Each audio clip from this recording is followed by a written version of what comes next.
और क्या कुछ लगता है कितना बेहतर फैसला रहा? देखिए, माननीय सर्वोच्च न्यायालय ने इलेक्टोरल बॉन्ड पर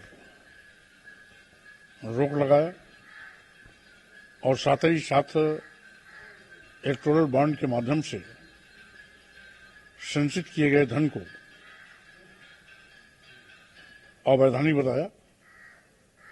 स्वाभाविक रूप से ये एक ऐतिहासिक निर्णय है जिसका मैं स्वागत करता हूं। इससे सत्तारूढ़ पार्टियों को जो भ्रष्टाचार करने की खुली छूट थी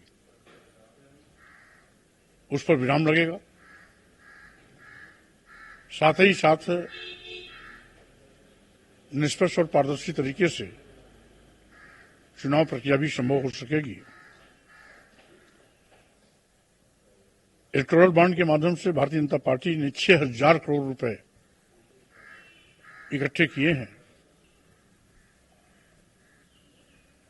तो स्वाभाविक रूप से जो भारतीय जनता पार्टी ईमानदारी का चोला पहने हुई है, इस खुलासे से उसका असली चेहरा भी आ गया कि 6,000 करोड़ रुपए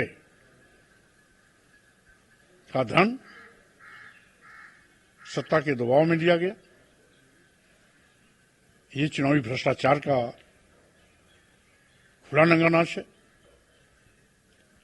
इसकी जवाबदेही भारतीय जनता पार्टी को सुनिश्चित करनी पड़ेगी और इसी जवाबदेही से बचने के लिए चुनावी भ्रष्टाचार पर चर्चा न हो, इसलिए जल्दी में नागरिकता संशोधन कानून भी कल लागू कर दिया।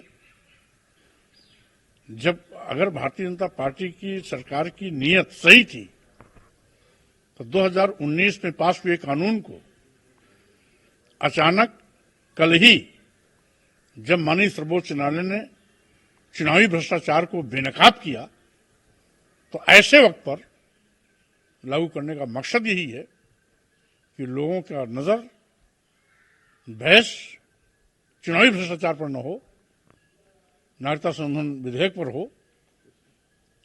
और हम समझते हैं इस तिक्रम और साजिश से भी भारतीय जनता पार्टी अपनी जवाबदेही से नहीं हट पाएगी। उसको इसका जवाब तो देना ही देना होगा कि ये 6,000 करोड़ रुपए कहां लगाए गए, क्या निर्माण कराए गए। जो भी अगर ये धन ही अवैधानिक है तो इससे जितने भी कार्य हुए होंगे वो अपने आप में सब अवैधानिक है। इस धन की वसूली होनी चाहिए और हमें तो तरस आ रहा है कि छोटी छोटी बातों को लेकर के विपक्ष के नेताओं के खिलाफ ईडी, सीबीआई, इनकम टैक्स का जत्था पहुंच जाता है। 6,000 करोड़ रुपए का चुनावी भ्रष्टाचार हुआ, ईडी, सीबीआई, इनकम टैक्स सब मौन है। तो इसका मतलब है ये सरकारी तंत्र सरकार के हथियार बन करके सरकार को प्रोटेक्शन देने के लिए हैं। वो अपनी जिम्मेदारी से भी कतरा रहे हैं। अगर ईडी, इनकम टैक्स और सीबीआई का कैरेक्टर सही होता तो ये भ्रष्टाचार बहुत पहले उनके हाथ लग जाना चाहिए था, लेकिन अभी भी माननीय सर्वोच्च न्यायालय के निर्णय के बाद भी अभी वो सो रहे हैं।